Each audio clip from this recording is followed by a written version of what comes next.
बिना आधार रे किणी पारिबेनी कटुरी।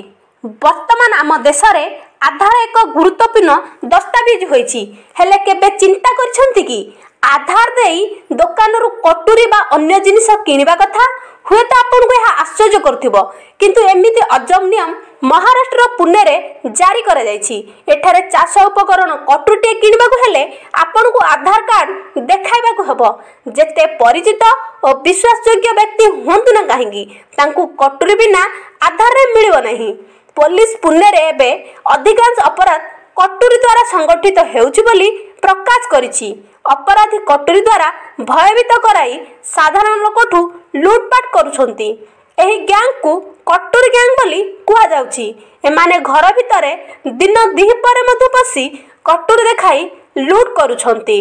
तेणु पुलिस समस्त छोट बड़ हार्डवेयर स्टोर को निर्देश देइछि कि बिना आधार प्रमाण पत्र रे कटुरी बिक्री न करबाकू। एही अपराधी मानकू कंट्रोल करबा पई पुलिस एपरि निर्देश देइथिबा जणा जाइछि।